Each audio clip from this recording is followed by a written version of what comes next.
pero no lo comprendéis.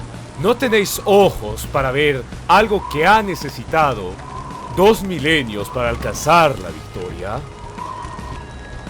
No hay en esto nada extraño. Todas las cosas largas son difíciles de ver, difíciles de abarcar con la mirada. Pero esto es lo acontecido. Del tronco, de aquel árbol, de la venganza y del odio judío, el odio más profundo y sublime. Esto es el odio creador de ideales, modificador de valores, que no ha tenido igual en la tierra. Brotó algo igualmente incomparable. Un amor nuevo, la más profunda y sublime de las especies de amor. ¿Y de qué otro tronco habría podido brotar? Mas, no se piense que brotó acaso como la auténtica negación de aquella sed de venganza, como la antítesis del odio judío. Lo contrario es precisamente la verdad. Ese amor nació del odio como si fuera su corona, como una corona triunfante, dilatada con amplitud siempre mayor, en la más pura luminosidad y plenitud solar. Y en el reino de la luz y la altura, ese amor perseguía las metas de aquel odio. Perseguía la victoria, el botín, la seducción, con el mismo afán, por así decirlo, con que las raíces de aquel odio se hundían con mayor radicalidad y avidez en todo lo que poseía profundidad y era malvado. Ese Jesús de Nazaret, evangelio viviente del amor, ese redentor que trae bienaventuranza y la victoria a los pobres, a los enfermos, a los pecadores. No era él, precisamente, la seducción en su forma más inquietante e irresistible. La seducción y el desvío precisamente hacia aquellos valores judíos y hacia aquellas innovaciones judías del ideal. No ha alcanzado Israel justamente por el rodeo de ese redentor, de ese aparente antagonista y liquidador de Israel, la última meta de su sublime ansia de venganza.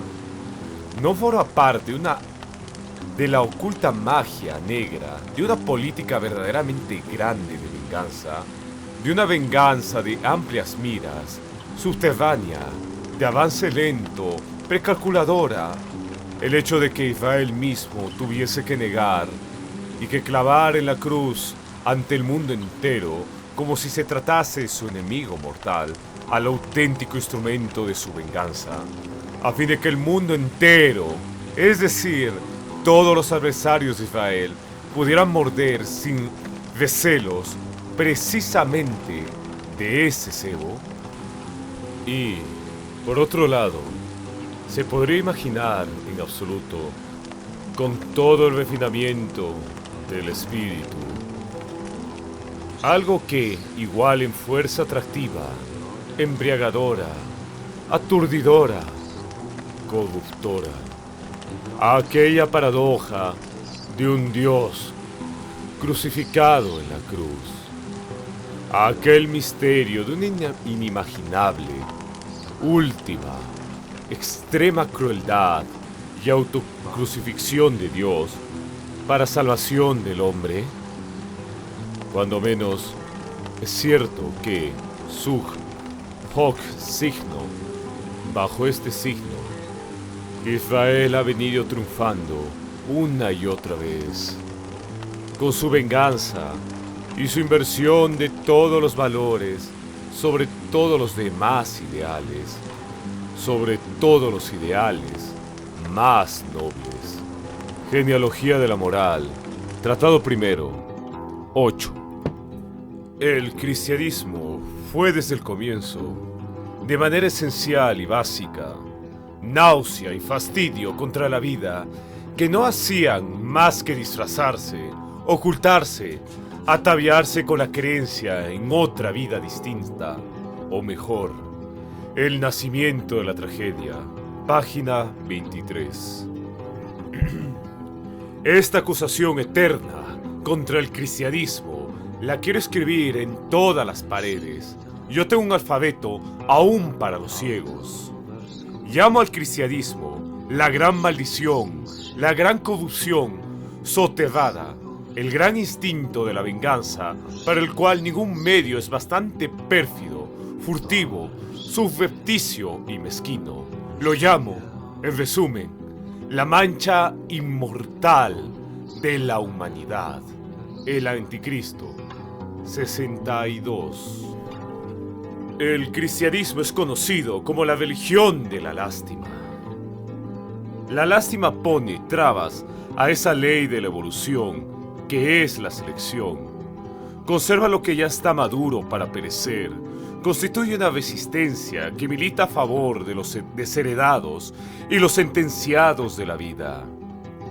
A causa del gran número y de la gran variedad de cosas fracasadas que conserva en la vida, confiere a esta un aspecto sombrío y dudoso. Multiplicar la miseria y conservar todo lo miserable significa uno de los principales instrumentos para incrementar la decadencia. El Anticristo. 7. El cristianismo solo puede ser entendido si se parte del ámbito en el que apareció. No fue un movimiento de reacción contra el instinto judío, sino su consecuencia lógica, una deducción más de su terrible lógica. Por decirlo con las palabras del Redentor, la salvación viene de los judíos. El Anticristo. 24. La capacidad de ofrecer resistencia se traduce en una moral. No resistas al mal. Constituye la frase evangélica más profunda y la que, en cierta medida, nos ofrece su clave. El Anticristo. 29. El cristianismo ha difundido de la manera más intensa el veneno de esa doctrina que afirma que todos tenemos los mismos derechos. El cristianismo ha hecho una guerra a muerte desde los más recónditos rincones de los malos instintos a todo sentimiento de respeto y de distancia posible entre los seres humanos. Es decir, ha combatido el fundamento y la base de toda elevación, de todo avance de la cultura. Ha convertido en su arma principal el resentimiento de las masas contra nosotros, contra todo individuo aristocrático, alegre y generoso que pueda haber en la tierra. Nuestra felicidad en la tierra, conceder la inmortalidad a cualquier hijo de vecino, ha supuesto el atentado mayor y más perverso que se ha cometido hasta hoy contra la humanidad aristocrática. El cristianismo es una rebelión de todo lo que se arrastra por el suelo contra todo lo que tiene altura. El Anticristo. 43. Para no perder de vista el hilo, consideremos ante todo que estamos entre judíos. La elevación de lo personal, de la categoría de lo santo, que alcanza, en este caso, un nivel de genialidad, no ha logrado jamás por ningún otro libro, ni por ningún ser humano. Esa falsedad de palabra y de obra hecha arte no es el fruto casual del don de un individuo, de un carácter personal fuera de serie. Es el producto de una raza. Todo el judaísmo, con su aprendizaje y sus técnicas seculares y rígidos, logra su obra maestra en el cristianismo, en cuanto al arte de mentir santamente. Esa última ratio de la mentira que es el cristianismo representa al judío elevado al cuadrado e incluso al cubo. Toda esa falsedad solo fue posible por el hecho de que ya existía en el mundo una especie semejante, radicalmente semejante, de delirio de grandeza. El delirio de grandeza característico del judío, Cuando se abrió el abismo entre judíos y judeocristianos, no les quedó a estos últimos otra alternativa que utilizar contra los judíos los mismos procedimientos para sobrevivir que había dictado el instinto judío. Mientras que los judíos habían estado hasta entonces empleando esos procedimientos contra los no judíos exclusivamente. El Anticristo 44. En el momento en el que los estratos enfermos y corrompidos de los parias se cristianizaron en todo el imperio, existía, en su manifestación más hermosa y madura, su tipo contrapuesto, la aristocracia. La mayoría acabó dominando, el espíritu democrático de los instintos cristianos se impuso. El cristianismo no tenía un carácter nacional, ni estaba determinado por la raza. Se dirigía a todas las variedades de desiderados de la vida. Contaba con aliados en todos los sitios. El cristianismo se fundó en ese rencor característico de los enfermos que se dirige instintivamente contra los sanos, contra la salud. Todo lo que está bien constituido, lo altivo, lo soberbio y sobre todo, lo hermoso, le hiere los ojos y los oídos. El Anticristo 51.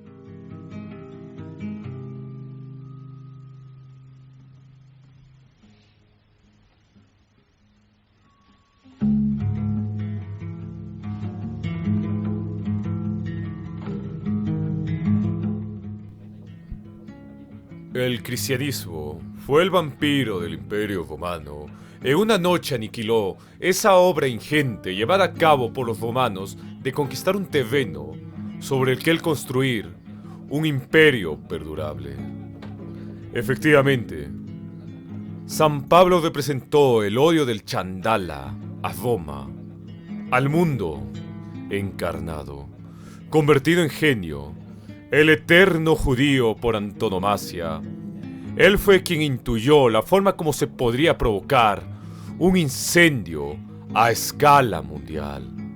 Con la ayuda de la reducida secta cristiana, al margen del judaísmo, el modo como se podía concentrar en un ingente poder, bajo el símbolo del Dios crucificado, todo lo inferior, lo clandestinamente rebelde, la herencia eterna de las intrigas anarquistas existentes en el seno del imperio. La salvación proviene de los judíos. El cristianismo podía ser la fórmula que superar a todos los tipos de culto subterráneo. Los de Osiris, los de la Gran Madre, los de Mitra, por ejemplo. El Anticristo 58.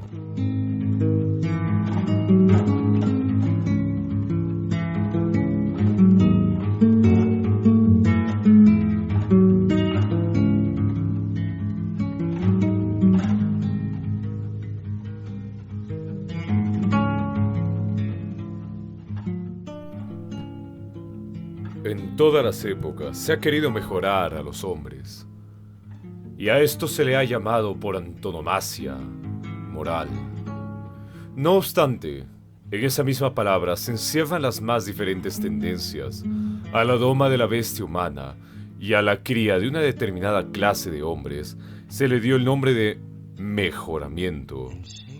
Solo estos términos zoológicos designan realidades, y realidades que precisamente el mejorador característico, el sacerdote, ni conoce ni quiere conocer.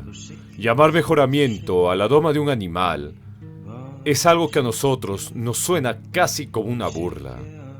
Quien sepa lo que pasa en los lugares donde se doma a animales salvajes, dudará mucho de que estos sean mejorados.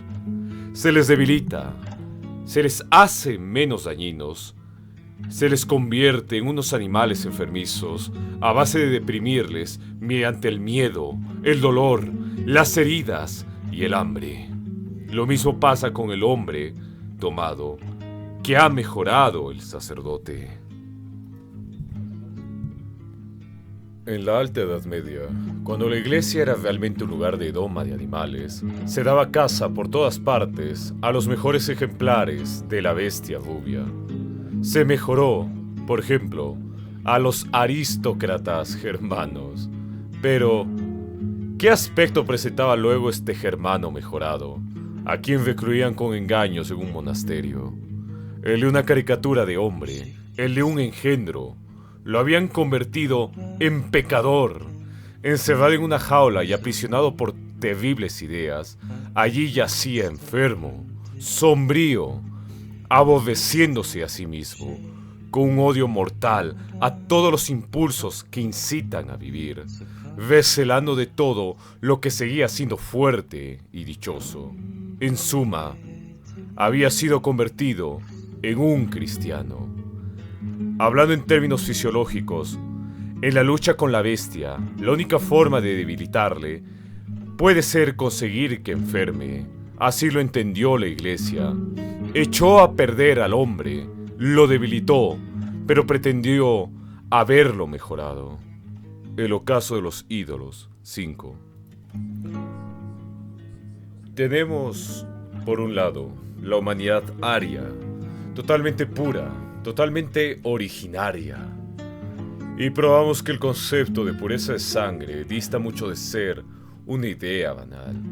Por otra parte, se percibe claramente en qué pueblo se ha perpetuado el odio de los chandalas contra esa humanidad, haciendo de él una religión y una inclinación arraigada.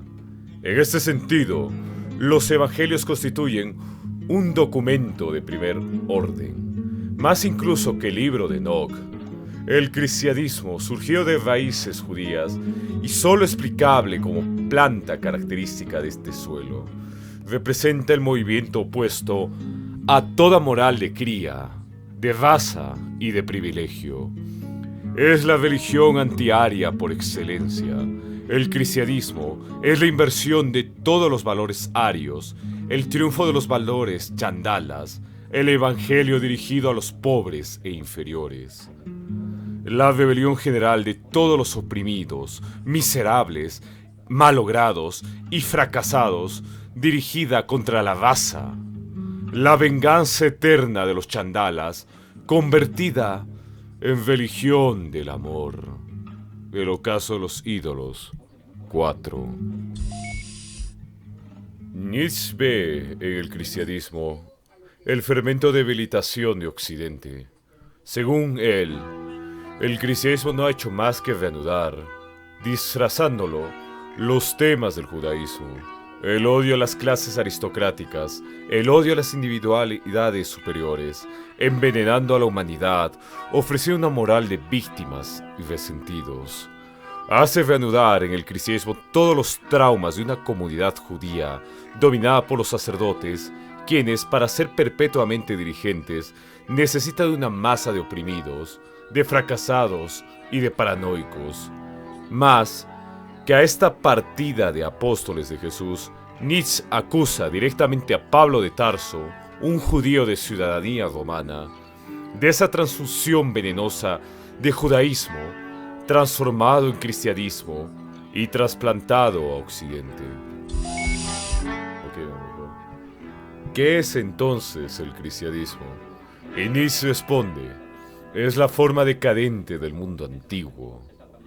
Pero hasta llegar hasta sus últimas consecuencias, el cristianismo ha tenido que engendrar debilitación en el espacio y en el tiempo. Así dice seguidamente: porque la Revolución Francesa es la hija y la continuadora del cristianismo. Tiene ese mismo instinto hostil a las castas, a la aristocracia, a los últimos privilegios. A consecuencia de la Revolución Francesa, el socialismo, léase marxismo, tiranía extrema ejercida por necios y fracasados, disimula mal su voluntad de negar la vida. Así, todo se concatena, de Sócrates al cristianismo, de este a la Revolución Francesa, y de esta al socialismo. En ropas y ropajes diferentes es el mismo fenómeno de debilitación.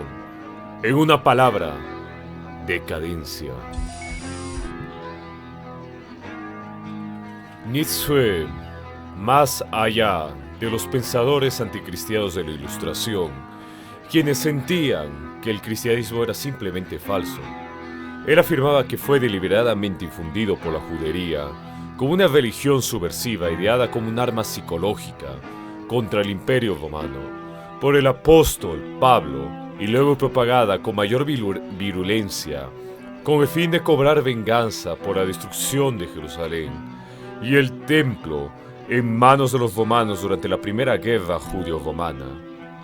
Y por eso el cesaromesianismo, el pensar que los romanos crearon el cristianismo contra los judíos, es estúpido.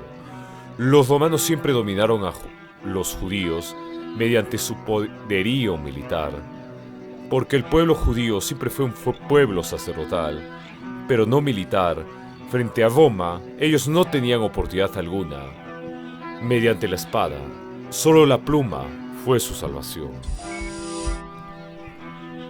Para Nietzsche, el cristianismo es una religión de aflicción y mansedumbre, surgida de los judíos y predicada a los gentiles en venganza por la ocupación romana y la destrucción del templo de Jerusalén, que predica el abandono de la vida, deprimiendo los impulsos vitales, alejando al hombre de todo aquello que lo hace un ser vivo y, en un sentido existencial, atrayéndolo hacia la muerte y la nada con promesas de una vida eterna, y promoviendo un tipo de moral que exalta las debilidades y los vicios, presentándolos como virtudes, extendiéndolos por el mundo como una plaga venenosa.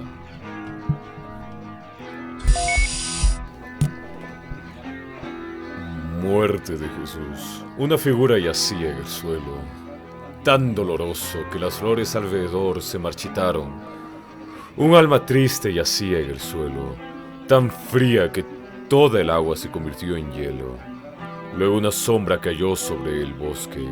Entonces el alma de la figura se marchitó, porque el alma de la figura era una sombra del poder del mal.